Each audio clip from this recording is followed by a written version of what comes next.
लक्ष्य भेदवाचा।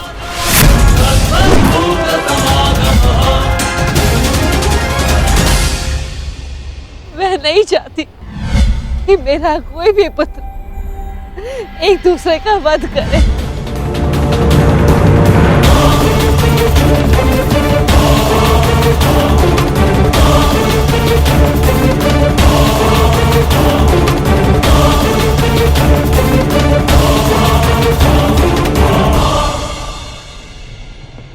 यही युद्ध की विभीषा है।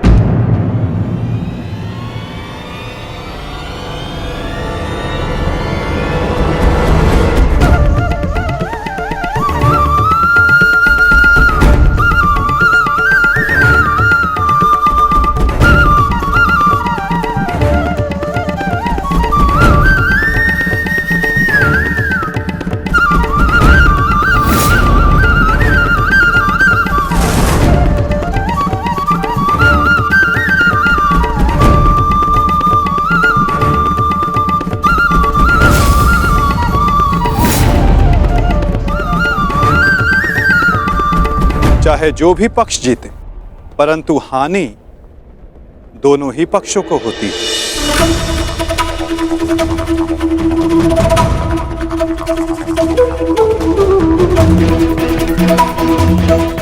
युद्ध की हानि तो उन्हें होती ही है जो युद्ध में भाग लेते हैं, और उन्हें भी होती जो युद्ध में भाग नहीं लेते। और अब जो मैं बताने जा रहा हूं, यहां उपस्थित कुछ लोगों को यह ज्ञात है, और जिन्हें ज्ञात नहीं है वो इस बात को जान लें।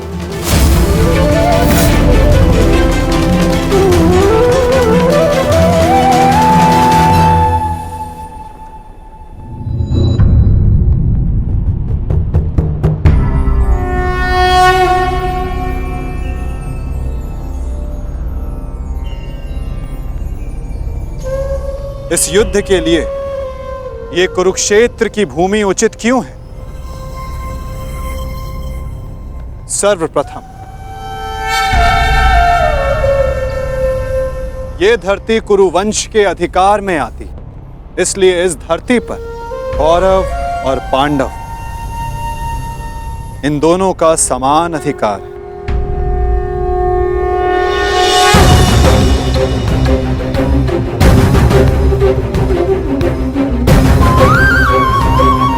ये भूमि, ये पवित्र स्थल देव नदी सरस्वती के दक्षिण और दृश्यवाही के उत्तर दिशा में आता है। ये भूमि, ये भगवान परशुराम के यज्ञ कुंडों से घिरा हुआ है, और उन भगवान परशुराम के 3 शिष्य भी इस युद्ध में भाग ले रहे हैं। महर्षि कुरु ने बरसों तक इस भूमि को जोता और देवों से यह वरदान प्राप्त किया कि जो भी इस भूमि पर मृत्यु प्राप्त करेगा उसे मुक्ति मिलेगी, स्वर्ग मिलेगा।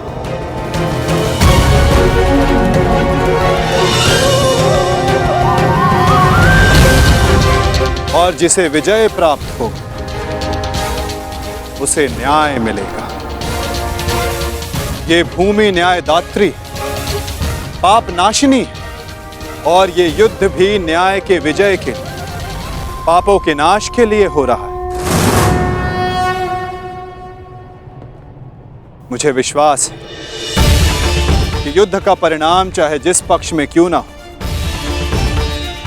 धर्म स्थापना अवश्य हो।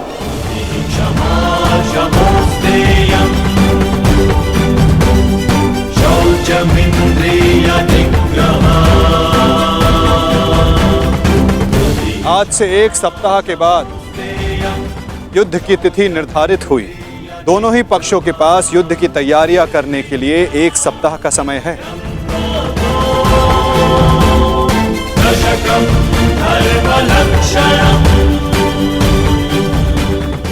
और उसके पश्चात दोनों ही पक्ष यहां पुनः उपस्थित होंगे।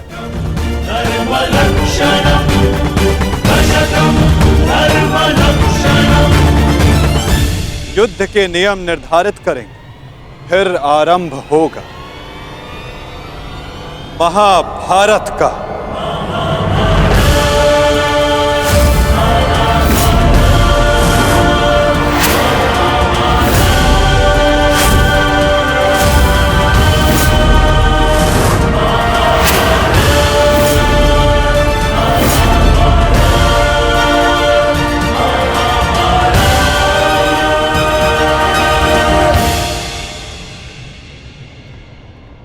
हेलो अर्जुन,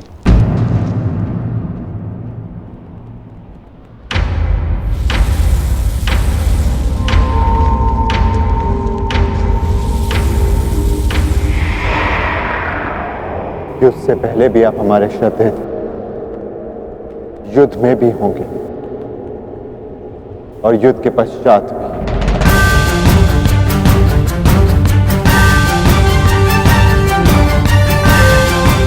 प्रणिपात। आयुष्मान भव।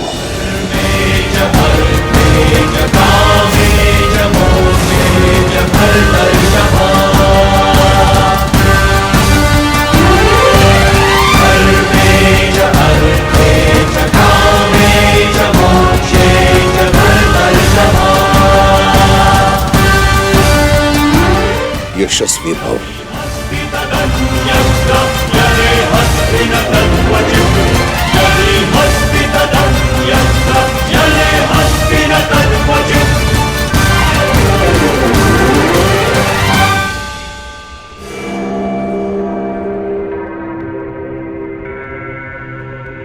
ये क्या था पितामह, जिन्हें हम युद्ध में परास्त करके उनका अंत करना चाहते हैं, उन्हें आप लंबी आयु का आशीर्वाद दे रहे हैं? ये दुर्योधन जब छोटे आशीर्वाद मांगे तो उनको आशीष देना बड़ों का कर्तव्य है। तुम यदि अपने ज्येष्ठ युधिष्ठिर से आशीर्वाद मांगोगे तो अवश्य तुम्हें आशीर्वाद देगा। इतनी बड़ी सेना है तुम्हारे पास, मेरे केवल एक आशीर्वाद देने से तुम अपना आत्मविश्वास खो बैठे। तुमने जो चाहा तुम्हें मिला, वो सब कुछ तुम्हारे पास है जो तुम्हें चाहिए। मैं तुम्हारे पक्ष में इस युद्ध में खड़ा हूं, परंतु पांडवों को भी मेरे आशीर्वाद का अधिकार है।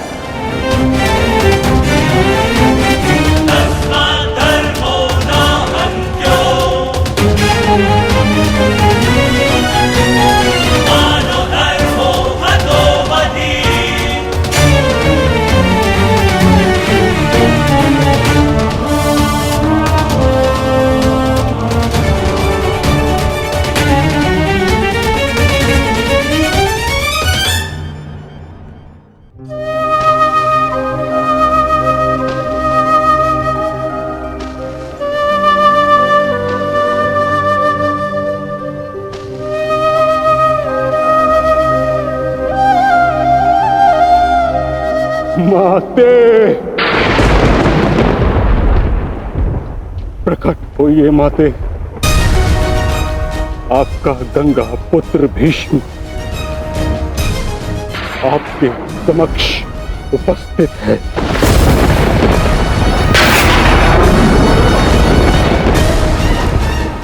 क्या मेरी आवाज आप तक नहीं पहुंच रही? समूचे संसार को अपने जल से शीतलता प्रदान करती हैं आप। आज अपने पुत्र के जलते हुए हृदय को शीतलता प्रदान करिए माते। प्रकट होइए। समझ गया मैं। आप मुझसे रुष्ट हैं, असंतुष्ट हैं। आप कर भी क्या सकती? इस पथ का चयन अपने लिए मैंने स्वयं किया, यही मेरा दोष है। मेरा दोष वो प्रारब्ध है जिसने मुझे इच्छा मृत्यु का श्राप दिया है। मेरा दोष मेरी वो प्रतिज्ञा है जिसे मैं तोड़ नहीं सका।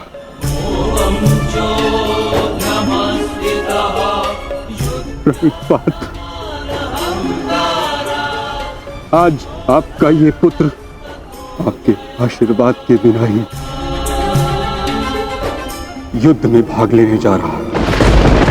अपनी भूल के लिए भाग्य को दोष देना उचित नहीं है गंगापुत्र।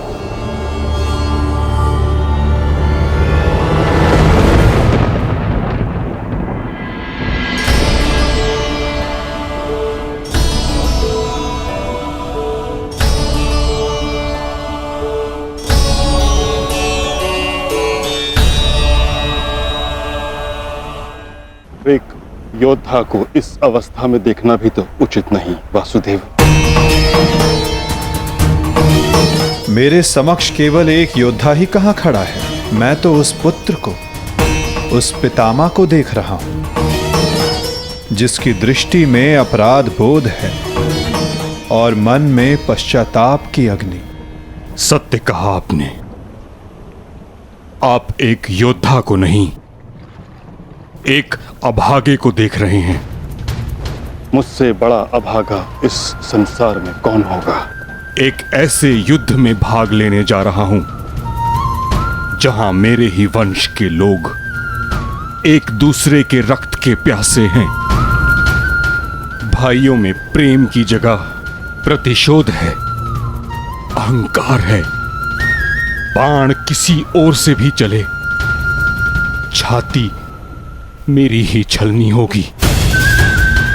रक्त किसी का भी बहे, हृदय मेरा रोएगा और मैं इस अनर्थ को रोकने के लिए कुछ भी नहीं कर सकता। जब आप रोक सकते थे तब आप मौन रहे गंगापुत्र।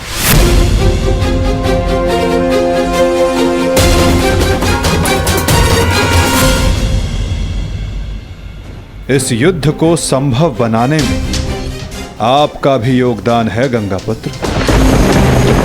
उस अधर्म के आप भी भागीदार थे।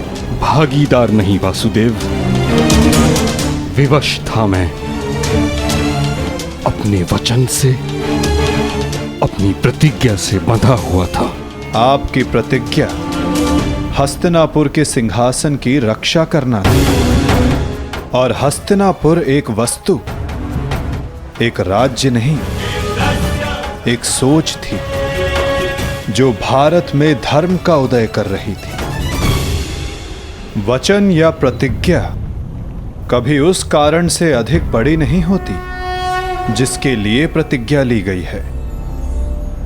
आपकी प्रतिज्ञा का कारण था हस्तिनापुर की सुरक्षा, अपने वंश का यश, और आज आपकी प्रतिज्ञा हस्तिनापुर को, आपके वंश को कहां ले आई है गंगापुत्र?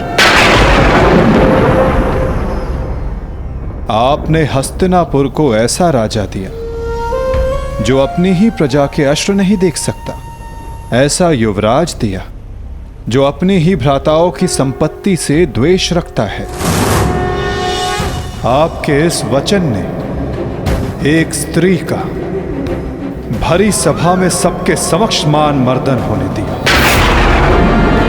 माता पिता अपनी संतान को वचन देते हैं कि वो उनका साथ देंगे, परंतु अपनी संतान को सही मार्ग पर रखना माता पिता का कर्तव्य होता है।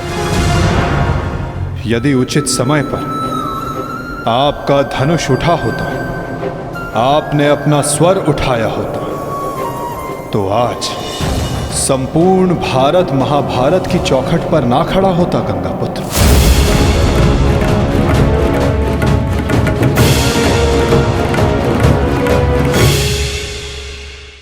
आपकी इस प्रतिज्ञा को पूर्ण करने के लिए कितना बड़ा मूल्य चुका रहा है ये संसार। समय आ गया है कि उस प्रतिज्ञा को तोड़ दिया जाए, क्योंकि उचित और अनुचित की परिभाषा प्रतिज्ञा से नहीं अंतरात्मा की पुकार से बंधी होती है गंगा पुत्र। ये चुनाव आपका था और इसका फल भी आप ही भोगेंगे।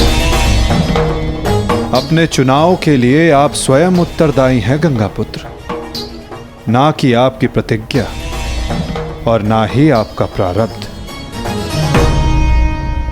ठीक कहा आपने वासुदेव। मैं अपने चुनाव का उत्तरदायित्व अपने सर लेता हूं।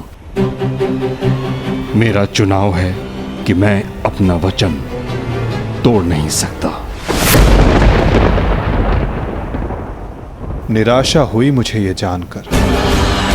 कदाचित इसके लिए पांडव आपको क्षमा कर दे, कदाचित याज्ञसेनी आपको क्षमा कर दे, कदाचित मैं आपको दोषी ना मानूं, परंतु इतिहास आपको इसके लिए कभी क्षमा नहीं करेगा गंगा पुत्र।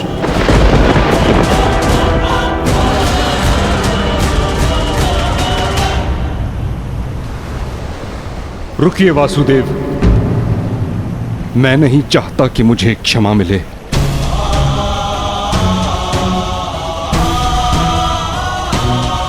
वचन पूर्ण करने का पुण्य मुझे मिले न मिले, परंतु मौन रहने का दंड मुझे अवश्य मिलना चाहिए। मैं अपने निर्णय से असंतुष्ट हूं, परंतु इस बात का मुझे संतोष है कि पांडवों के पास वो अस्त्र है जो मुझे मेरी प्रतिज्ञा और मेरे श्राप से मुक्ति दिला सकता है।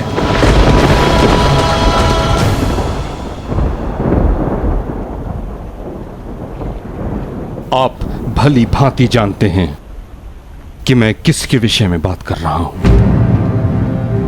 किंतु पांडवों को इसका ज्ञान नहीं।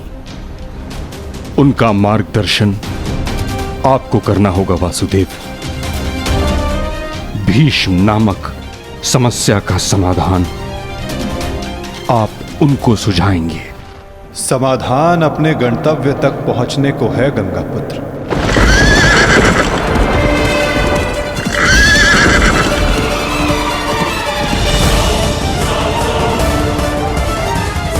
प्रणिपात।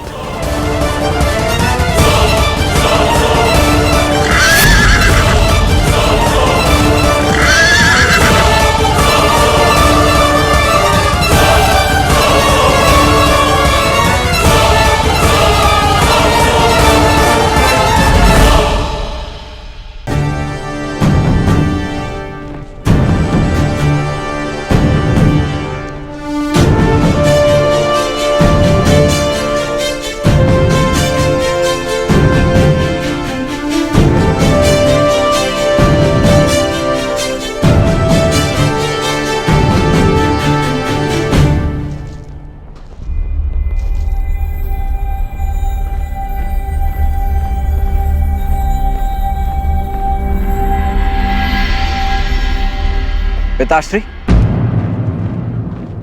आप इस भूमि को प्रणाम क्यों कर रहे हैं? क्योंकि ये एक अति पावन भूमि है जहां मेरे गुरु परशुराम ने तपस्या की। परंतु अब ये एक युद्ध भूमि है।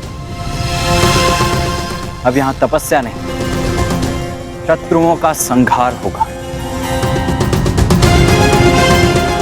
एक योद्धा के लिए युद्ध भूमि उसकी कर्म भूमि, धर्म भूमि और यज्ञ भूमि होती है।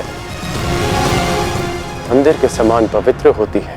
परंतु पिताश्री, मेरी दृष्टि में ये सोच एक योद्धा को युद्ध में निर्बल बनाती है। मेरा मानना है कि योद्धा जब तक क्रोधित ना हो तब तक वो प्रहार नहीं कर सकता। नहीं,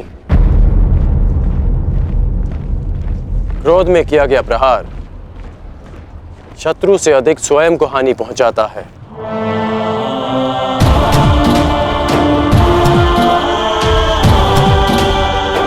परंतु ये तुम्हारा नहीं, तुम्हारी आयु का दोष है।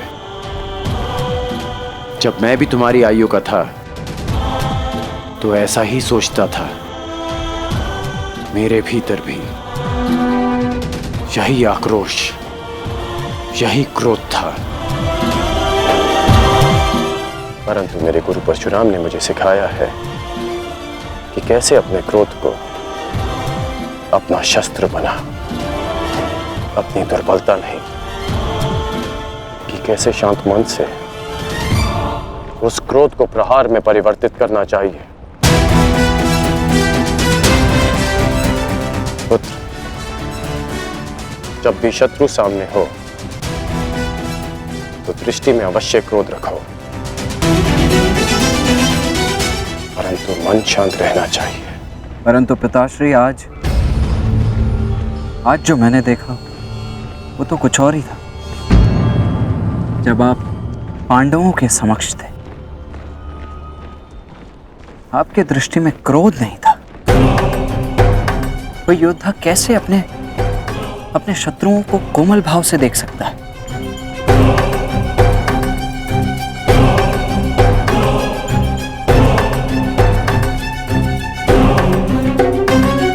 आवश्यक नहीं कि हर कोई जो हमारे विपक्ष में खड़ा हो, हमारे विरोध में खड़ा हो, वो हमारा शत्रु हो।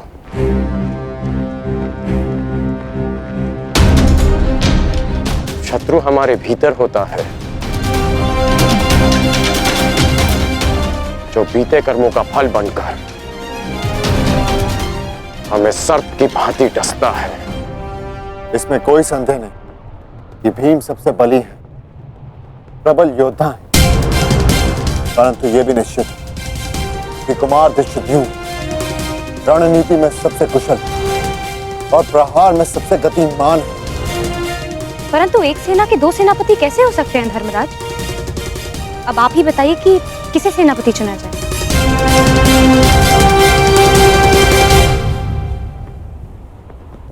मेरा निर्णय यह है कि हमारी सेना के नेतृत्व के लिए सबसे अधिक योग्य एक विकल्प शेष है युधिष्ठिर।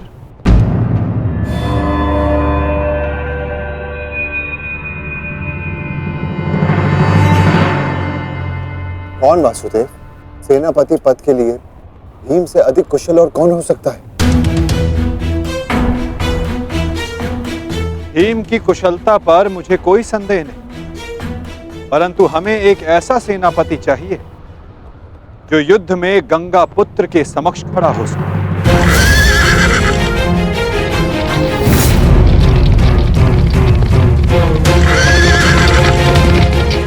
वो जिनके कारण युद्ध में विजय हमारी हो, और वो केवल एक ही जो कौरवों के सेनापति गंगापुत्र भीष्म का सामना कर सकती है।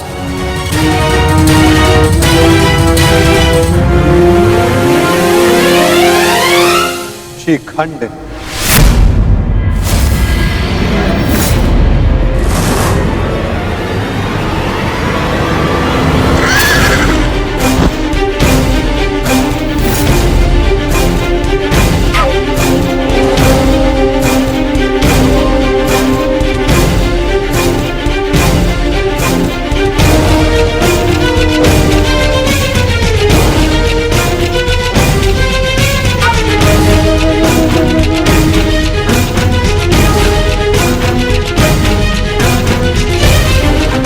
प्रणिपात,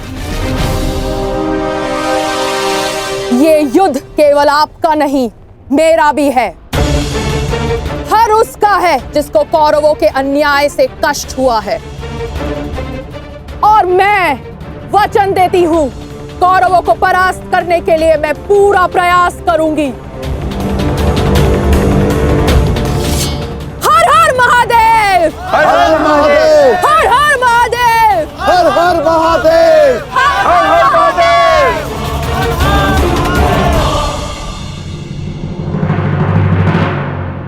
एक समस्या अब भी सामने है वासुदेव। हमारे पास 7 अक्षौणी सेना है और कौरव सेना 9 अक्षौणी। हमें कोई ना कोई समाधान अवश्य निकालना होगा वासुदेव। उन पांडवों के पास 7 अश्विनी सेना है और हमारे पास 9। चिंता करने की आवश्यकता उन्हें है, हमें नहीं। यदि तुम यूं ही बैठे बैठे आनंद मनाते रहोगे ना दुर्योधन, तो शीघ्र ही ये समीकरण बदल जाएगा। ना, मेरे कहने का तात्पर्य ये है कि शीघ्र ही ये समीकरण बराबर का हो जाएगा दुर्योधन। समझ गए? कैसे? मद्रराज शल्य, स्मरण है? नकुल सहदेव का मामा है वो, मामा। और हर मामा अपने भांजे के अतिरिक्त और किसी का सगा नहीं हो सकता ना। और ये बात तुमसे अधिक कौन जान सकता है? उसके पास 2 अक्षौणी सेना है, 2। और वो भी अति शक्तिशाली। वो यदि पांडवों के पक्ष में चला गया ना, तो पांडवों की शक्ति हमसे अधिक हो जाएगी निश्चित। और हाँ, कलिंग का स्वयंवर तो स्मरण है ना तुम्हें दुर्योधन? शल्य को शत्रु का क्रोध अधिक शक्तिशाली बना देता है, देखा है तुमने? देखा है ना? और हाँ, मैंने तो ये भी सुना है कि शल्य सेना का हर एक सैनिक शल्य की इस विद्या में थोड़ा कम, थोड़ा अधिक कुशल है। ये तो चिंता का विषय है मामाश्री। नहीं होना चाहिए। शैल्य को अपने पक्ष में कैसे किया जाए? है, मेरे पास एक योजना है दुर्योधन। मद्रराज शल्य अपने वचन का पक्का है, परंतु चरित्र का थोड़ा सा कच्चा। ये स्वभाव से थोड़े रसिक भी हैं। तुम समझ रहे हो ना मैं क्या कह रहा हूँ? रसिक हैं थोड़े से। चल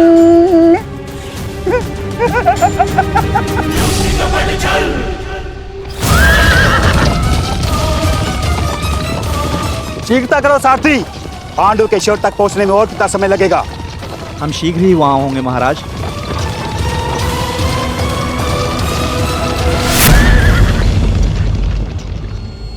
रथ क्यों रोका? मार्ग में कोई है महाराज। इसका साहस जो मद्रराज का मार्ग रोक सके। मद्रराज की कोई सूचना अनुजो? अब तक मामा श्री का कोई समाचार नहीं आया है। समझ में नहीं आता किस कारणवश उन्हें इतना विलंब हो रहा है। प्रतीक्षा केवल दुर्बल करते हैं नकुल, योद्धा केवल प्रयास करता है। युद्ध आने को है, कहीं ऐसा ना हो कि तुम प्रतीक्षा करते रह जाओ और शत्रु अपने प्रयास में सफल हो जाए। अभी युद्ध के नियम निर्धारित नहीं हुए हैं। किसे क्या, कब, कहां, कौन सी अनहोनी हो जाए।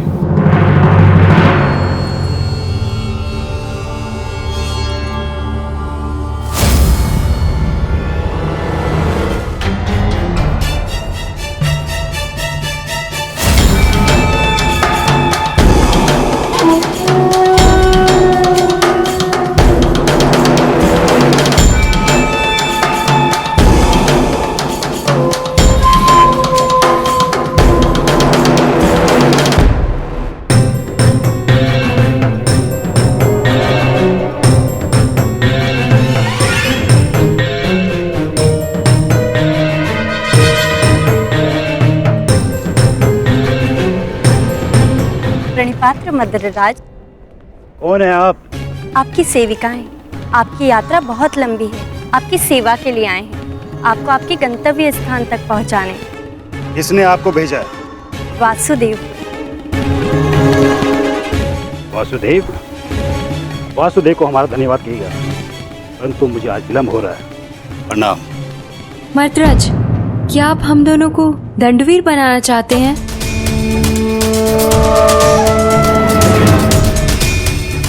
और वैसे भी युद्ध प्रारंभ होने में अभी कुछ दिन शेष हैं।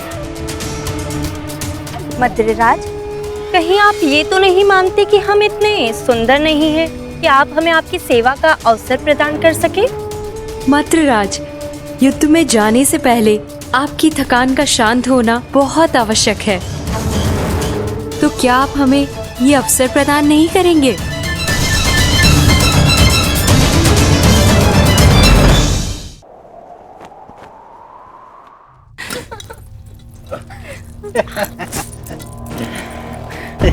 सेवा का आनंद ले रहे हैं ना?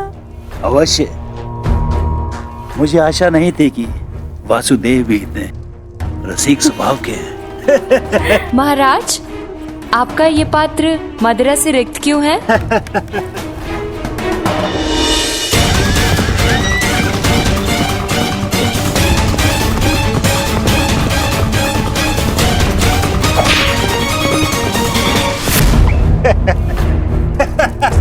महाराज, हमसे क्या भूल हुई?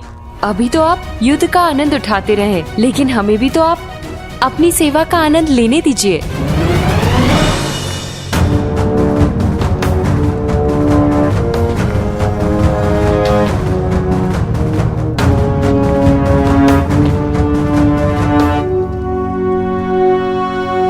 प्रणिपात मद्रराज।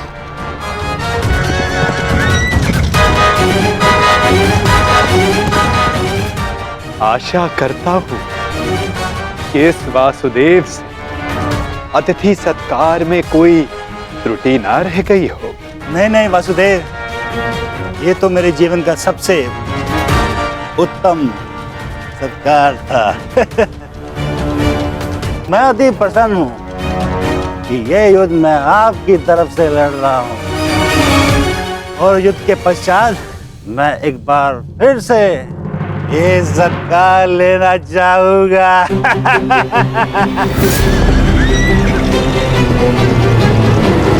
अवश्य, ऐसा सत्कार मैं आपका एक बार क्या कई बार करवाऊंगा, परंतु मैं आपसे आश्वासन नहीं मांग रहा हूं। मैं आपसे वचन चाहता हूं कि इस युद्ध में आप पूर्ण बल से और पूर्ण मनोयोग से हमारी सहायता करेंगे ना आप मद्रराज? आपको मेरे आश्वासन पे संदेह है? तो ठीक है, मैं आपको वचन देता हूं कि जिसने मेरा ऐसा उत्तम सत्कार किया है, मैं युद्ध के अंत तक उसके पक्ष से लड़ूंगा। मैं आपको वचन देता हूं कि प्राण जाने तक मैं शल्य अपने अतिथि की ओर से अपने शत्रुओं का नाश करूंगा।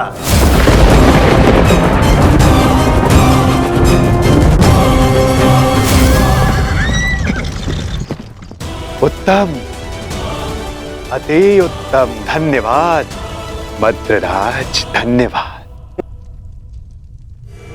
धन्यवाद मद्रराज, धन्यवाद।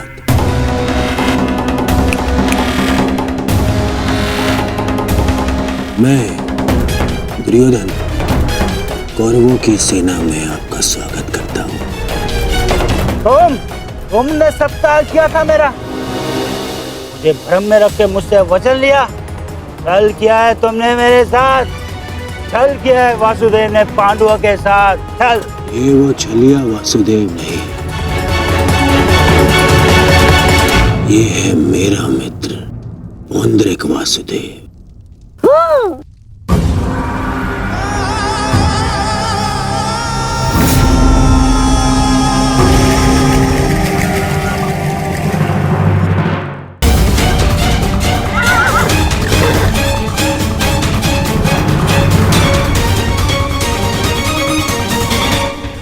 ये मामा श्री की सेना कौरवों के शिविर की ओर क्या कर रही है? ज्येष्ठ, ये सोचने का नहीं, बढ़ने का समय है। मैं तुम सबको महाराज शांत हो जाइए, शांत। आपने तो वचन दिया है, तो अब आपको कौरवों की ओर से ही लड़ना होगा। और युद्ध के नियमानुसार अपने ही पक्ष के योद्धा पर प्रहार नहीं करते मद्रराज, हैं? तो आइए, कौरव दल में आपका मैं शकुन महारथी शल्य का स्वागत करता हूँ। तुम सब ने छल किया है, छल। देख लूंगा तुम्हें सबको।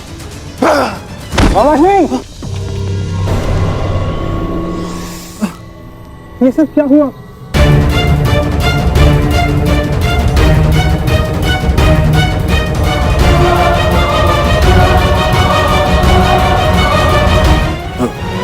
पुत्र नकुल, मैं मगधराज कदाचित हिचकिचा रहे हैं। आओ पांडु पुत्रों, मिलो कौरवों के नए सहयोगी से, महारथी महाराज शल्य से। तुम क्या सुन रहे हो मामाश्री? मुझे क्षमा करें, तुम्हारे मामाश्री के साथ बहुत बड़ा छल हुआ है।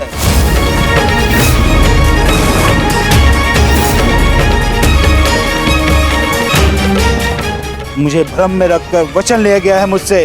भ्रम से ही सही, परंतु आप वचन के भार से बद्ध हैं मद्रराज। दुर्योधन, तुमने हमारे साथ छल किया है। मामाश्री ने सबसे पहले हमें आश्वासन दिया था। शांत विकोदर, शांत। पांडवों को आश्वासन मिला था, परंतु कौरवों को वचन मिला है विकोदर, वचन। और वचन वचन होता है, उसे तोड़ा नहीं जा सकता। परंतु यदि महाराज शैल्य वचन भंजक होने का कलंक अपने मस्तक पर लेना चाहते तो वो यहां से जा सकते हैं। परंतु युधिष्ठिर, तुमने तो इस युद्ध को धर्म युद्ध का नाम दिया है, तो क्या तुम अपने मामा का वचन भंग करने का अधर्म अपने मस्तक पर लेना चाहोगे? बोलो युधिष्ठिर।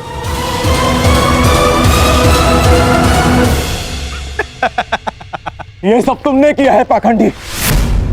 सावधान, सावधान तुम।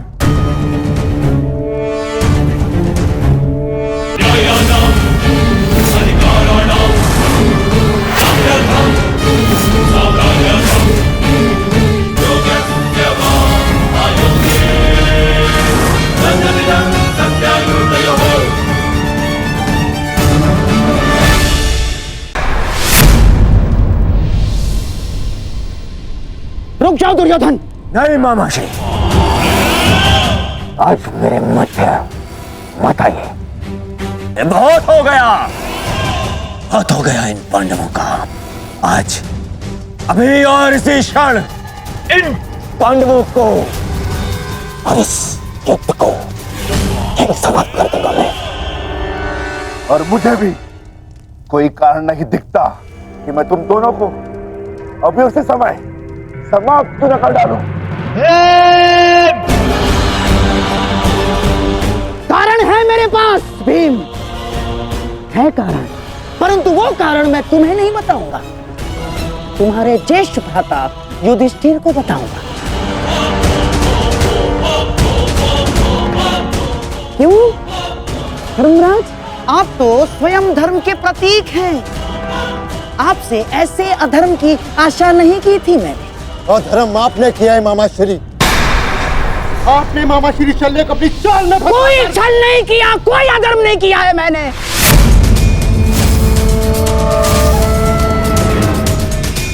कदाचित आप भूल रहे हैं धर्मराज कि अभी तक युद्ध के कोई नियम निर्धारित नहीं हुए, तो हम पर कोई बंधन नहीं है। हम अपना पक्ष बढ़ाने को पूर्ण स्वतंत्र हैं, और हमने जो कुछ भी किया ना धर्मराज, वो हमारा अधिकार था। और क्या किया हमने? हैं? हमने केवल और केवल एक अतिथि का सत्कार किया, बस।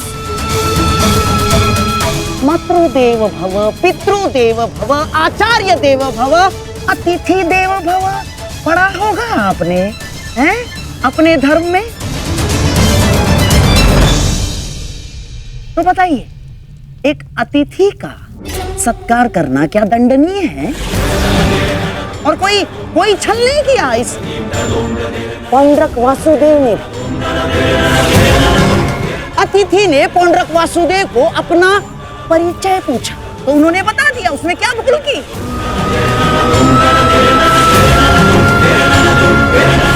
और हाँ, आपके मामा श्री शल्य पर हमने कोई दबाव नहीं डाला। ना ना ना ना ना ना, ना। बिल्कुल दबाव नहीं डाला, अपितु हमारे आतिथ्य से प्रसन्न होकर हमारे साथ रहने का उन्होंने हमें वचन दिया स्वयं।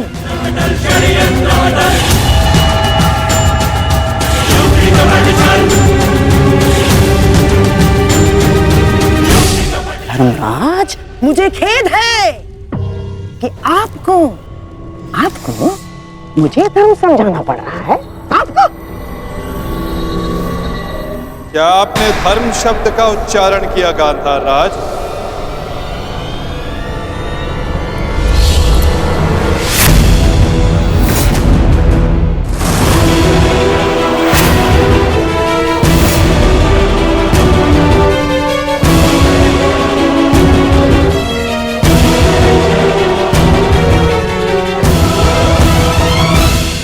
धर्म अधर्म का ज्ञान आपके मुख से सुनकर आश्चर्य हुआ,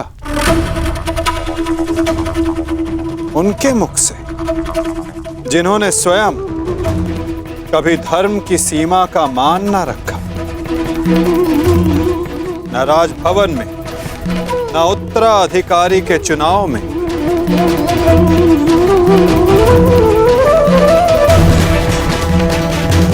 न द्यूत क्रीड़ा में, न दूत के सत्कार में। और आप धर्म की बात करते हैं गांधार राज। इनसे और क्या अपेक्षा की जा सकती है माधव? आज तक अधर्म और छल के अतिरिक्त इन्होंने हमें दिया ही क्या है? अब ये मामाश्री का धर्म है, वो ही बताएंगे कि उन्होंने किस और से युद्ध करने का निर्णय लिया है। मेरा भी तो प्रश्न यही है, परंतु कुछ भी कोई भी निर्णय लेने से पूर्व एक बार तनिक सोच लीजिएगा। हाँ? इस बात का स्मरण रखिएगा कि एक राजा का अपने नियम को तोड़ना अशोभनीय, निंदनीय होता है।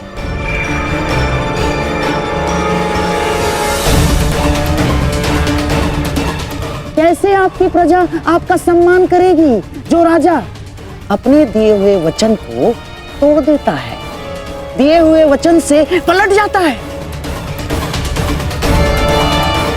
क्या क्या मुख लेके जाएंगे आपके प्रजा के समक्ष आप? तो युद्ध में आप किसका साथ देंगे? अपने भांजों का या अपने वचन का सम्मान करेंगे, मान करेंगे? पुत्र नकुल, मुझे क्षमा कर दो, परंतु मेरे पास कोई विकल्प ही नहीं है।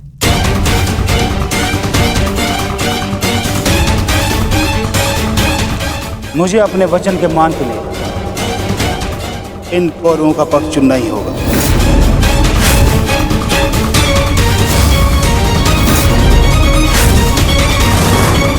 तो ठीक है मामाश्री, अब हम भी आप पर प्रहार करने के लिए सज रहेंगे।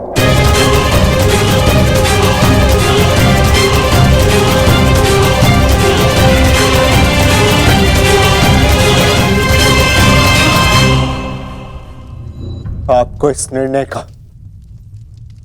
गंभीर परिणाम भुगतना होगा, ये मेरी प्रतिज्ञा है।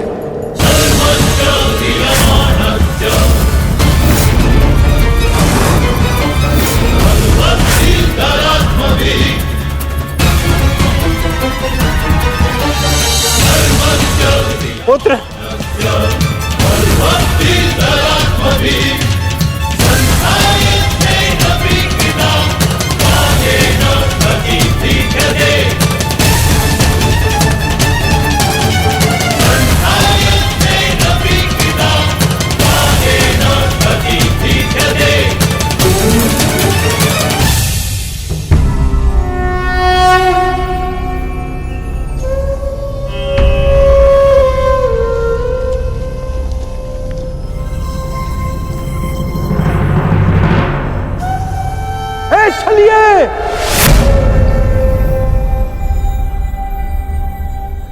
पता चल दिया।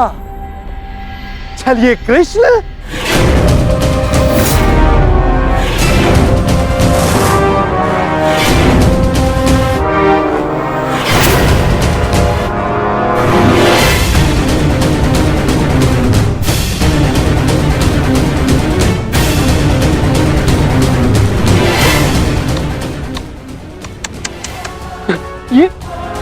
ये क्या देख रहा हूं?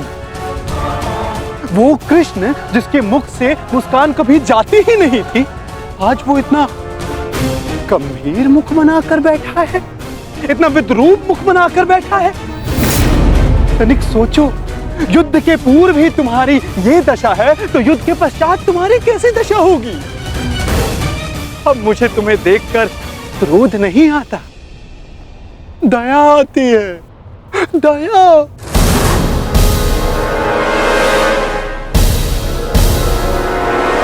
तुम्हारी सेना तुम्हारी नहीं रही, तुम्हारा पुत्र, उसने भी तुम्हारा साथ नहीं दिया। तुम्हारा भाई, उसने तुम्हारा पक्ष नहीं चुना, सब कुछ छीन लिया गया तुमसे।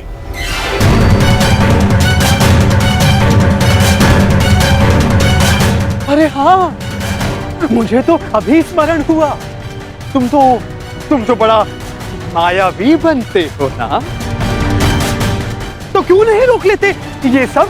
हाँ, रोक लो, रुको।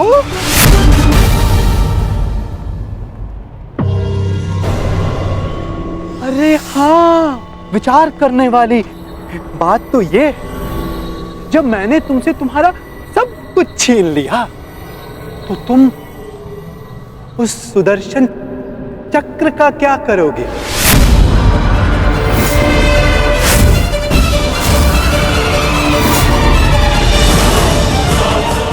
क्या करोगे तुम उस सुदर्शन चक्र का? मेरी वस्तु मुझे वापस दे दो, मुझे मेरा सुदर्शन चक्र वापस दे दे पाखंडी कृष्ण। बस पाखंडी, मत भूल तू किसके समक्ष खड़ा है। शांत, शांत बालक, शांत। ये मत भूलो, जब दो महापुरुष अति मानव वार्ता कर रहे हो, तो एक साधारण बाण चलाने वाले को मौन रहना चाहिए।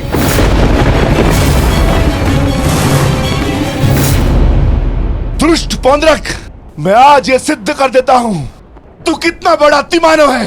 अरे मूर्ख, तू अपनी तुलना वासुदेव से करता है। यदि साहस है तो आ और आके मुझसे युद्ध कर।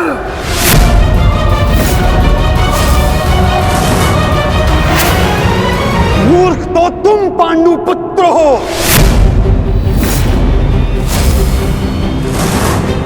जो ये कभी नहीं समझ पाए कि कोयला कौन है और हीरा कौन, स्वर्ण क्या है और ताम्र क्या है। तुम सब अपनी आंखें खोल के देखो, ये जो तुम्हारे समक्ष खड़ा है, ये छलिया है, और मैं ही हूं वास्तविक वासुदेव, पौंद्रक वासुदेव, महाशक्तिमान, महाबलशाली। इस सृष्टि का वास्तविक रचयिता मैं ही हूं।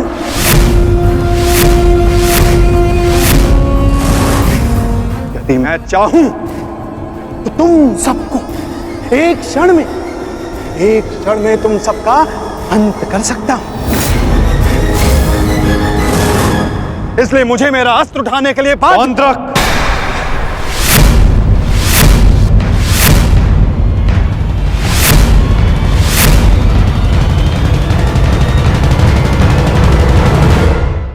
अपनी सीमा लांघने का दुस्साहस मत करो। मैं तुम्हें पहले भी चेतावनी दे चुका हूं और आज अंतिम चेतावनी देता हूं। मुझे वो करने के लिए बाध्य मत करो जिसके पश्चात तुम्हें पश्चाताप करने तक का अवसर ना मिले।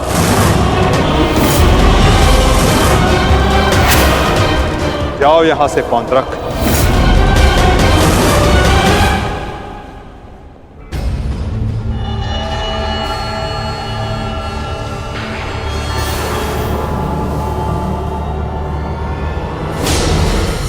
अवसर तू मुझे देगा, मुझे, वास्तविक वासुदेव को, पौंड्रक वासुदेव को।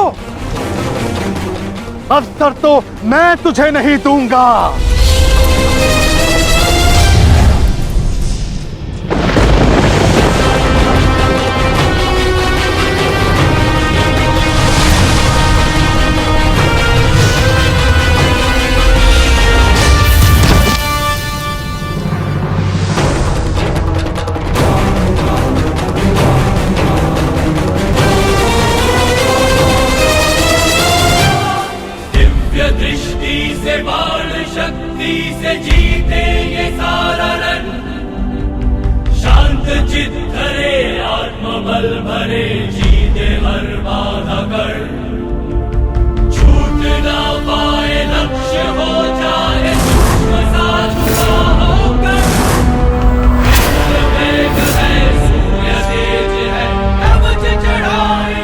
दोबारा ऐसा दुस्साहस मत करना, अन्यथा कुछ करने के योग्य नहीं रह जाओगे पौंड्रक। मेरे पक्ष में होकर मुझे पर प्रहार करता है मूर्ख दुर्योधन। ये तुम्हारा मित्र है या शत्रु? तुम्हें पूर्ण विश्वास तो है ना कि ये हमारे ही पक्ष में है। अपने इस सूत पुत्र मित्र को समझा दो कि मेरे और उस पाखंडी कृष्ण के मध्य आना बंद करे, अन्यथा तुम्हारे मित्र को दुष्परिणाम भुगतना होगा। मित्रगण, पौंड्रक को चित कह रहा, तुम हमारे पक्ष में हो तो पौंड्रक को वासुदेव पर प्रहार करने से क्यों रोका? क्योंकि मैं वीर दुर्जय योद्धा दुर्योधन के पक्ष में हूं। पीठ पीछे वार करने वाले को कायर कहा जाता है, वीर नहीं। और ये कहां का न्याय है मित्र, जहां एक निहत्थे पर पीछे से वार किया जाता है? क्या युद्ध से पूर्व ही हमारे पक्ष के योद्धा युद्ध के नियम भूल गए हैं?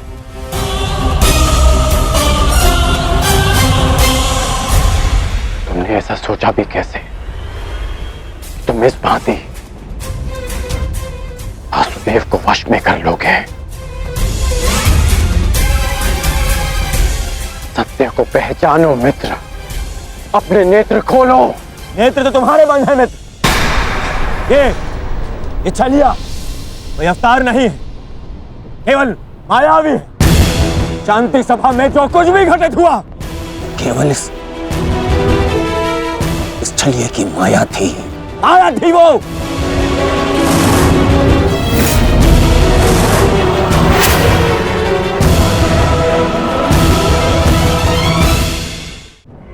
मित्र, तुम फिर से भूल कर रहे हो। भूल तो दुर्योधन ने किया, तुझे अपने पक्ष में रखकर विश्वासघाती।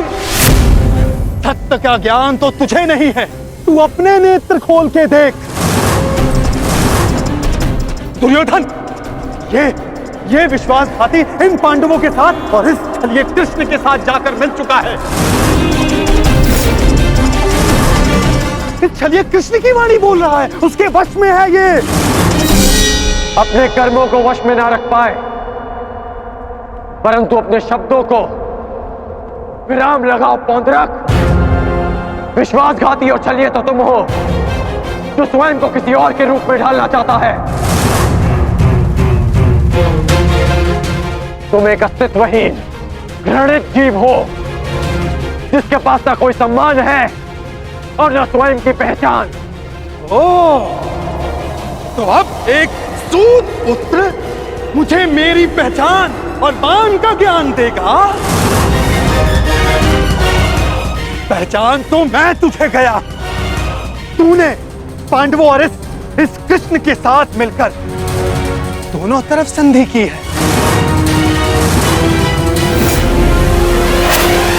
मित्र दुर्योधन, ये विश्वासघाती युद्ध में तुम्हें अवश्य हानि पहुंचाएगा। नहीं। शांत हो जाओ अंगराज, शांत हो जाओ।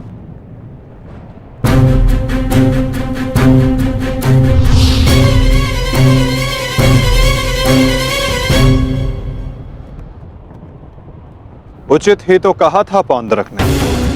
आज मेरा हर अपना, मेरा हर संबंधी मेरे विपक्ष में खड़ा है, और अब तो मेरा नाम भी मेरा नहीं रहा, उसे पौंड्रक ने ले लिया।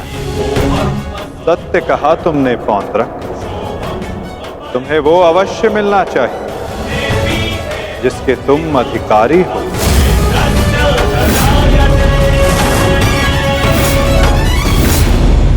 अद्भुत कृष्ण अद्भुत, आज प्रथम बार तेरे मुख से सत्य निकला है। चलिए तो अब मुझे वो सुदर्शन चक्र दे दे जिसका वास्तविक अधिकारी मैं हूं।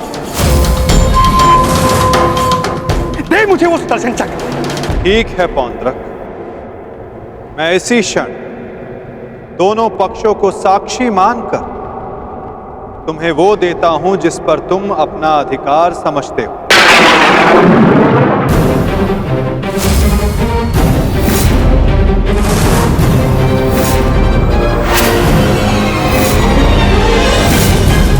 जो निश्चित रूप से तुम्हें वासुदेव में परिवर्तित कर देगा।